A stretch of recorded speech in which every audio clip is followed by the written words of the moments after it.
Hey, John Ryan here. A long time ago, I learned that if you're really angry about something, you should let yourself cool off for a while before taking action or saying something you might regret later. I haven't always followed this philosophy, but I've tried to. For quite a while now, I've been pretty angry and disappointed with the national team head coaching situation for both our men's and women's national teams. I don't know all the circumstances, but Robert Hedden, the best men's national team coach we've had in decades, recently resigned and was quickly hired by Bahrain. His compensation was an issue, but he also expressed concerns with USA Team Handball's unprofessional management. On the women's side, with the program's lack of on court success the past 5 years, I could see the logic and the need for a coaching change, but the timing and process for that change was really questionable. So questionable, it's my opinion that it was a major factor in the IHF decision to not grant the U.S. senior women a wild card for the upcoming World Championships in December. I also don't think everyone realizes just what a devastating blow that was to our women's program as it gears up for the 2028 Summer Olympics that are just over 3 years away now. Further exacerbating my anger has been what I consider to be a cavalier disregard for transparency. This came to head at the U.S. Club National Championships last month in Bettendorf, Iowa. On the schedule was the mandated annual town hall meeting, and as you might guess, I had a few questions. As it turns out, I was the only one with burning questions. There's only around 10 people showed up for the town hall. And of that 10, 3 were board members and one was CEO Mike King. Plans were quickly made to postpone the meeting to a later digital town hall, but I aggressively asserted my right to ask a few questions. I've sat on this recording for a while. I've calmed down some. But yeah, I've got a few things to say about this whole matter. Here's the interview. It's around 6 minutes. After the interview, I'll follow up with a presentation that provides some more information and context. Who was on the committee to select the women's national team coach? Was Dina Kareeman, who else am I forgetting? Who is the wheelchair women's coach? I'm blanking on her name. And then, why can't I think of her name? Doc Silva, Jen Fithian, and Ashley Van Ryn. And if I can just remember. How were those 5 people selected to be on that selection committee? They're appointed to the committee. Who appointed them to the committee? That's me with approval of the board. So you were the person that chose 3 of the people on there, and the other 2 were done by the nominated, AAC. Yes. Why is it so hard for me to get information that should be posted on the USA Team Handball website? Because ultimately, when we make a decision about responding to press questions, we have to figure out how that information is going to be utilized. And realistically, there's been a frankenbiting of what information you choose to disseminate broadly and what information you choose to keep under your hat. On the procedures for it says, and will be updated here. They never were posted there. Yeah, no. And again, I never would have asked if it had been updated. Yes, I understand that. And that's just a workflow thing that should have been corrected. I freely admit that. The important thing is that for those processes, look, just respond to my emails when I send them to you. It's not like I was saying I need a dissertation. You could have simply said, these are the 5 board members. This is how not the 5 board members, the 5 selected persons. This is how they were selected. And they selected the coach, blah, blah, blah. Yes, John, I understand that that's simple. But you also need to understand that the implications of the way you communicate and the commentaries that you choose to write, the inaccuracies that you choose to espouse, have an impact on the decisions of how we choose to communicate, knowing that it's functionally a press release. there was instructions in your own procedure to put the names in. And the thing is that all the parties that are entitled to those communications, the people that were candidates, the individuals on the committee, the people responsible for overseeing that committee, they all have that information. Those procedures are published publicly to drive that information out to the key stakeholders that are entitled to that information, and they had that information. It's for everyone in the community. That's why you posted it online. You post it as notice so that everyone has the opportunity. You don't have to go out of your way to say, hey, somebody wants to... We selected a national team coach. This is how it was selected, and these are the people that made that decision. Yeah, it's an appointment for a temporary position, yeah. Why were you not on that committee?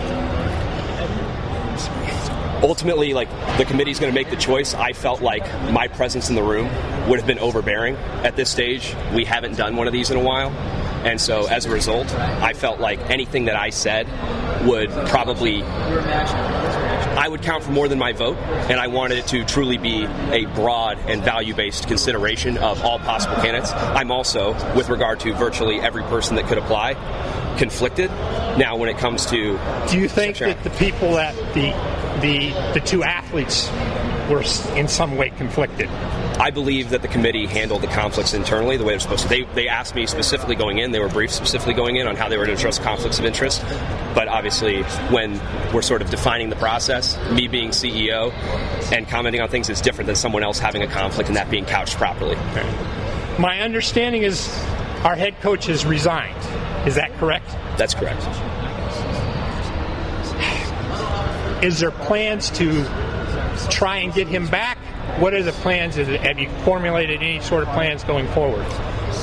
We'll have a conversation with Robert about that. I don't think that that's really in the plan. The reasons that he left were reasons that we can't remedy right away. It's ultimately, we have the resources that we have. But, ultimately, we're going to move very quickly to try and put together, again, a longer-term solution. The difference between that situation and the women's situation and how it will be handled is that we have some runway here, whereas with the women's situation, it's you have a tournament immediately coming up, so you don't need to make a 6-year decision in 6 weeks.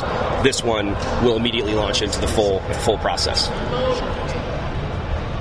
We've lost... It was never officially 100% awarded a world championship slot for the women.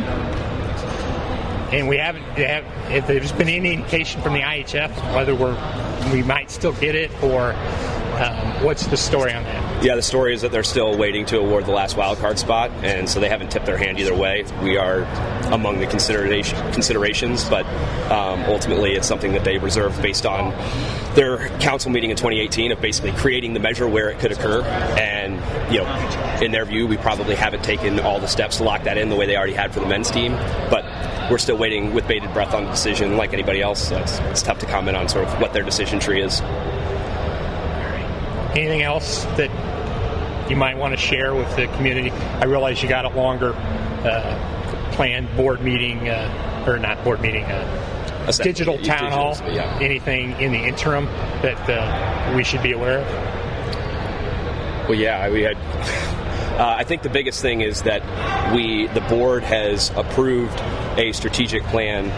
It's not all the way built out yet, though, ultimately, the distance between planning and actuating it, right? In that part, I think we really want the community to engage in that because we have a ton of people. So it's a draft that we can look at?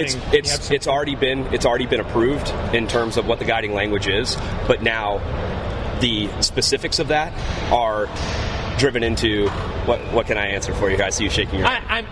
I'm just upset. And I'll stop the recording now. First, a quick note as to why I was upset and stopped the recording. I have professional experience with the development of strategic plans, and there is a lot of history when it comes to USA Team Handball and its strategic planning, or lack thereof. Yes, for several years my mantra was that USA Team Handball needed a strategic plan. The first post on the left is from 2013, when I pleaded with USA Team Handball to develop a real strategic plan. Because a small group developed a strategy for USA Team Handball, which was highly suspect and eventually led to our wonderful residency program at Auburn. The second highlights USA Team Handball's first strategic plan in 2018, My advocacy wasn't the only reason we finally got one, but yes, it played a role. And even though it wasn't exactly what I thought it should be, I supported it because I was part of the process. In 2022, with the strategic plan starting to become more and more outdated, I briefed the USA Team Handball Board of Directors on the need to update its current plan and offered to lead a working group to draft it. My offer was declined, and I was told the board would start work on it. As we all know, the board was soon to become distracted with other developments. So I wasn't happy to find out that a new strategic plan had already been quietly developed and approved by the board.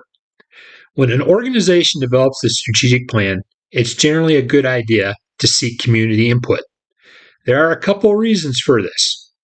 First, it usually results in a better document because, believe it or not, sometimes comments and suggestions are useful. And secondly, community participation creates buy-in because everyone feels they are part of the process. Simply having the opportunity to raise issues and concerns means their voices were heard, even if their input does not become part of the overall plan, because at least their input was considered. Sure, having just the board members develop a plan is simpler and we'll get it done sooner. As we'll quietly discussing and approving it only in board executive sessions to keep out the riffraff. And we're not talking a lot of people here. Me, Mishi Mensing, Martin Bolello, maybe 10 people. There's a lot of history here, folks. And if the next thing I hear is that Auburn 2.0 has quietly been approved to start in Charlotte, North Carolina, because it directly aligns with a now approved strategic plan, my head will explode. Again, there's a lot of history here, but I digress. Let's get back to the subject at hand, which is the women's head coaching situation. First off, regarding other video podcasts I have done, I have had multiple people on both sides of the matter tell me that I've gotten the facts mostly right. The sequence was correct. The votes were correct, etc.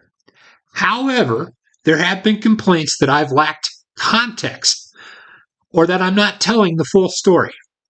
Here's my perspective on that. This lack of context falls into two broad categories. First, based on the facts I've gathered, some people don't like the conclusions I've reached. This is known as a difference of opinion. I've tried to be clear on what's fact and what my opinion is, but I will be even more clear going forward. Another complaint is that negative information on some individuals is omitted or is not discussed enough. I know the MAGA world is really into whataboutism as a means to justify some of the actions that have been taken. I am not into whataboutism in the end justifying the means. Never have, never will be. With that in mind, here's a breakdown of the multiple concerns that I have with the women's head coaching situation. On 17 February, USA Team Handball announced that it was seeking head coaches for both the senior and junior teams for upcoming tournaments. Of course, this was a prime example of burying the lead, as an organization doesn't seek new coaches unless the old coaches are now gone. Without providing an explanation, both Coach Edina Borsos and Heinrich Schulze were no longer in place, and new coaches were now needed for upcoming North American Championships in April, just 6 weeks away. With a tight timeline, it didn't take long to announce the new head coaches just 16 days later. Longtime national team player Sarah Gascon was selected to coach the senior team, and Thomas Beckman was selected to coach the junior team. Now comes the first of several opinions that I have based on the information that I have been provided or gathered. I think this is very questionable timing. Firing a coach just 6 weeks before a major tournament is very problematic. It disrupts existing coach and athlete relationships and requires finding a new coach very quickly. And then the new coach doesn't have much time to adequately prepare. It's often a recipe for failure. There are two very obvious alternatives to this tight timeline. The first is to stay with the current coach and reassess the situation after the tournament. If the determination that a new coach is still needed, a transition can then take place in an orderly fashion. The second alternative is to make the decision several months earlier, with enough time to have an orderly transition before the tournament. This doesn't mean an organization should never ever fire and hire coaches in an under the gun situation. It just means that it should only be done under extreme circumstances. Maybe there were some extreme reasons that necessitated the poor timing, but if there was such justification, none of that reasoning has been made public. Now let's discuss the hiring/appointment process. I say hiring/appointment because sometimes we have had coaches that weren't receiving a salary. Over the years, USA Team Handball has picked its coaches in a number of different ways. Sometimes coaches have simply been hired by the CEO. At other times, the CEO has made the hiring decision, but with guidance from a working group. This was the case with CEO Ryan Johnson's hiring of Coach Borsos in 2021. And sometimes the decision has been made by a committee, as was the case with Coach Hedden's initial hiring in 2018. I'm also not 100% certain of this, but I think at times the term length has been somewhat flexible. I highly doubt this was the case in terms of paid coaches, but I think it was less clear when coaches were volunteers. I don't really know, but hiring announcements typically didn't have much in terms of detail. USA Team Handball has also made has also had interim coaches filling a defined term, as was the case with Julio Sanz coaching of the U.S. women's team at the 2021 NORCA Championships. Finally, I'm pretty sure the U.S. Olympic Committee has some rules regarding coach selection for the Pan Am and Olympic Games. I seem to recall a committee selecting the coach, but if there's already a coach in place, the committee was essentially a rubber stamp. I'll now go over the process that was used to hire the senior women's coach for the North American Championships. These selections were published online for everyone to see, and I'll now go over some key parts of the process. The term was clearly stated to be only through the North American Championships in April, and the process called for the selection to be done by a fully empowered committee. I'm not 100% certain, but the committee appears to have followed the rules for an ad hoc committee under the USA Team Handball bylaws. I say this in part because it required athlete representation selected by the Athletes Advisory Council. With a 5-member committee and a 33% requirement, this necessitated 2 athletes on the committee. The committee also included 3 independent members selected by the CEO and approved by the board of directors. I should note that the part of the sentence selected by the CEO was not in the procedures, and it took me asking how selected quite a few times before I finally got an answer to that question. Now let's discuss what I consider to be a questionable selection method.